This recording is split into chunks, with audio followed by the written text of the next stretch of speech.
Less than 28 days later, the team's new car, the F2005, was debuted. This car had been brought forward by a month to the third race instead of the fifth race after a poor start to the season.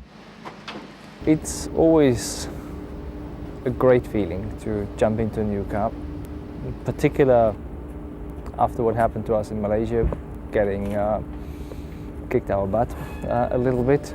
It's been great today to sit in it, feel it and drive it finally. Later in the year, after continuing poor performance, Schumacher was not quite so positive.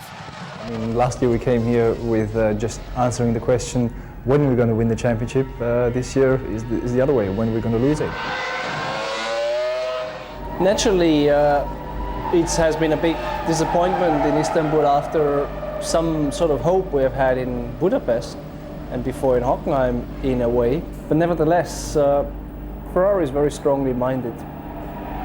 We have had very good years and we have had many of them, so it's not so easy to move us out of our sort of healthy relationship. I call it like this. We're still concentrated and motivated. I mean, after Budapest, there was obviously a great hope that we will do it. After Turkey, the hope has shrinked a lot. So we have to see one and have to be realistic.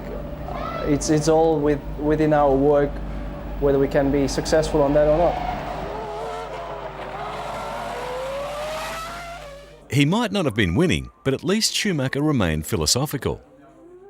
It has been many great moments I have been able to live in the 10 years I'm roughly together with Ferrari. The 4 wins in Monza, the wins in Imola, the wins in all around the world, they have been very special, the championships.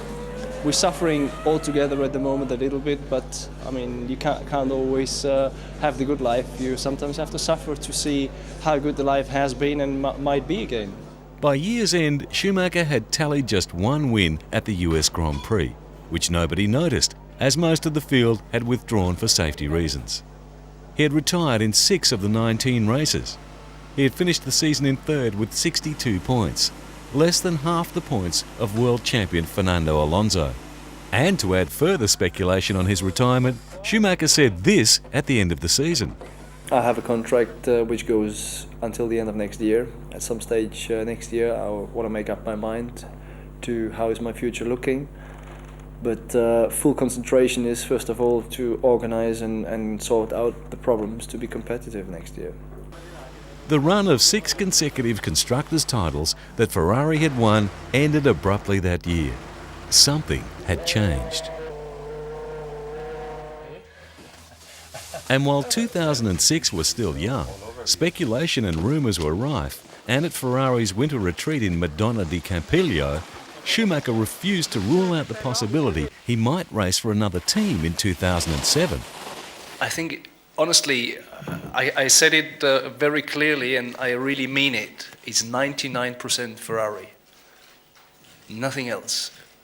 But, I mean, I don't know if you can say you will be 100% for the next, 10 years at your job, in your position, who knows? I mean, who can look so far in advance and who can tell what is going to happen, in particular in our sport, where things sometimes move rather quickly.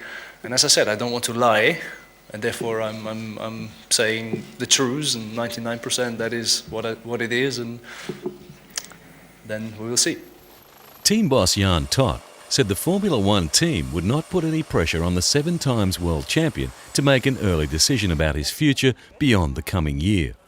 Although Schumacher was quick to reassure, the 7 times Formula One world champion said his Ferrari team was showing signs of improvement, having been woken up by last season's poor results of 2005. I think we can only have one target at least, and that is to win the championship.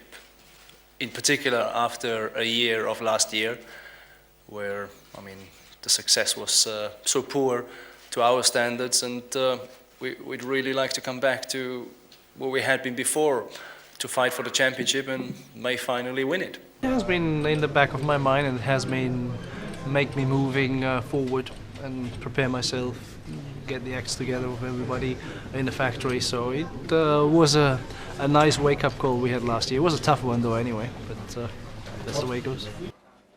Although the Red Baron was back on the pace for the championship, he was not leading the field.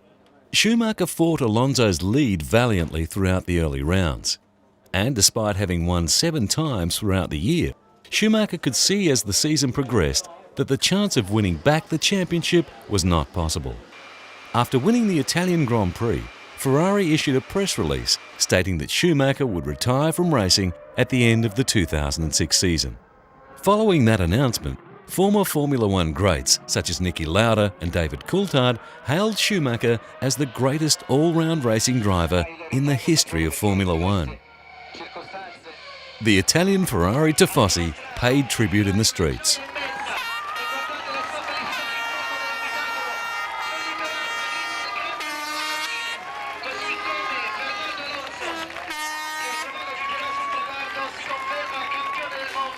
And back home, the German fans were distraught. For most of them, an era had come to an end. Men, women and children were seen crying.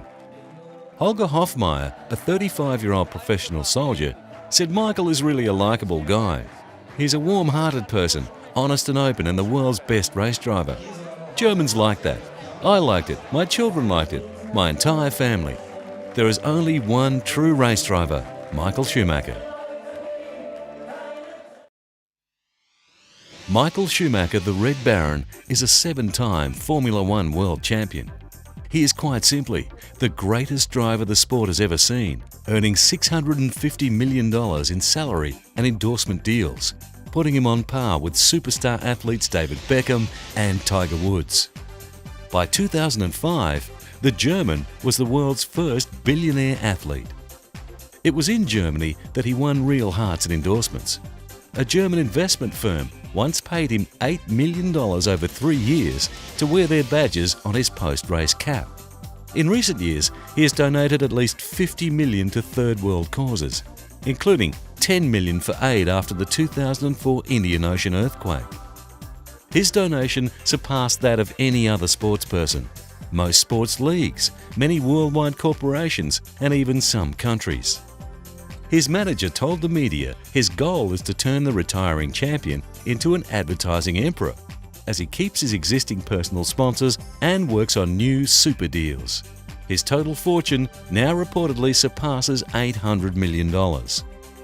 For a man who thrived on speed, Schumacher did and still does avoid the Formula One party circuit, shunning the celebrity spotlight. A family man, he now lives with his wife and children in Switzerland, in a castle he built for $50 million. So the lanky kid from regional Germany, who became a dedicated kart racer before he completed high school, has shown that whatever he desires to do, he does with such expertise and acclaim that the world has watched in awe. His exceptional ability to pilot a Formula One car ahead of the field pulled the lagging Italian thoroughbred race team Ferrari back from the doldrums. Amassing a record 7 world championships, no other driver has come close to him. With his boyish good looks and charm, his unwavering devotion to his family, and his dedicated support to those less fortunate than him, all this combines to make the ingredients for one exceptional human being. For this is Michael Schumacher, the Red Baron.